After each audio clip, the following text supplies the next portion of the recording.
All right, Jon Allen is a columnist with Roll Call. He is in our Washington newsroom. John, good to see you. Nice to see you, DeMarco. All right, Bernie is trailing in the polls. So what can he accomplish in New York short of a win?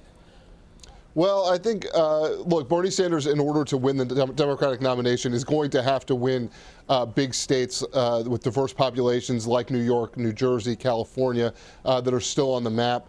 In terms of short of a win, look, he can embarrass Hillary Clinton short of a win. But as we saw last night in Wisconsin, he gets a big win in Wisconsin and he comes out with a net of 10 delegates. It's very difficult for him to put together what he would need for a nomination without really destroying her and not just beating her in some of these big states. And so he can continue to run. He can excite his base. He can continue to make the arguments that he's doing. But if he loses New York, it's just that much harder for him, and he's running out of space on the calendar. All right, John, Sanders has hit Clinton a lot over her fundraisers, which she needs to prepare for a general election race. How does she balance her long-term needs while still worrying about Sanders?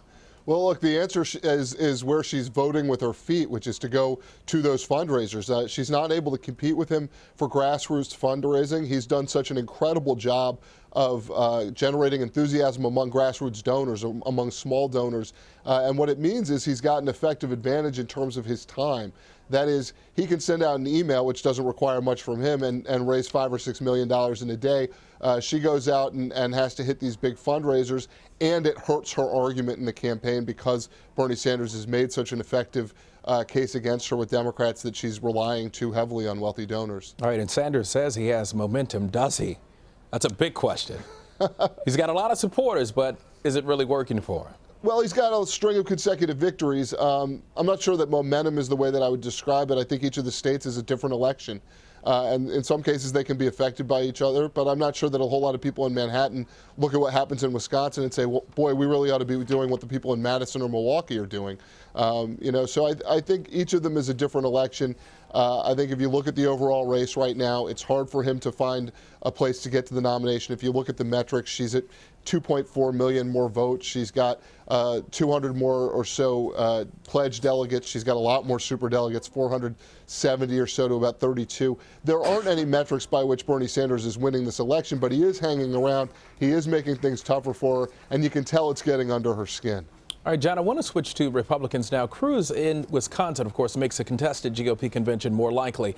What would that look like? Everybody's watching.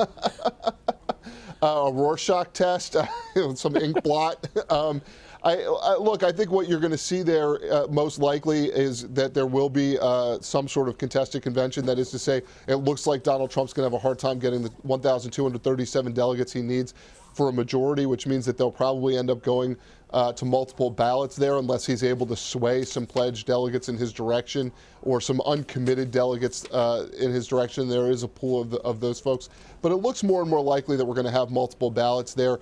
That could be anyone's game. I think the key for Ted Cruz here is he's got to make the case to Republican delegates that he's been making to Republican voters, which is that he shares their values, that he is a Republican and that Donald Trump really isn't. And if he can make that case effectively to delegates, he might have a chance to win on multiple ballots. We'll all be watching. And John, finally, until 2 weeks ago, it really seemed like the laws of physics didn't apply to Trump. Any gaffe or misstep had little effect on his standing. Are we starting to see that change? He could do anything, say whatever he wanted to do, and he would also always pick up a win. Are things starting to change now?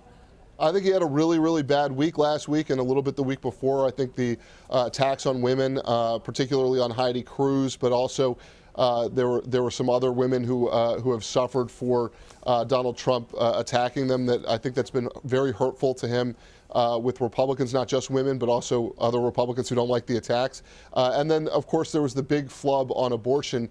Not just that he was in the wrong position and didn't share the position of abortion foes, but also that he was incapable of understanding where that issue is, that he really wasn't familiar enough with the policy. And anybody in American politics who's been there for any amount of time has some feel for where the turf is on abortion. It's one of those issues that very much animates voters who care about it. And, I think that hurt him particularly with religious conservatives. All right, and John, because you're so good, I just got to get one more question in. Does Donald Trump need to make a change at the top of his campaign management? Well, it seems like he's doing that right now. Certainly, he's hired one of the longtime stalwarts of the Republican Party, Manafort, and that guy's probably going to take a lot of power in the campaign. You're probably going to see some sort of reduced role for Corey Lewandowski, who has been the campaign manager. And part of that is the natural shift from campaigning and trying to win regular voters to trying to win those delegates to the Republican convention. So you want somebody in Paul Manafort who has some experience with that, and his experience goes back at least to the '76 convention, which is the last convention where there was a lot of drama headed in. All right, Jon Allen, you are the man. Jon, thank you. Thank you, DeMarco. All right.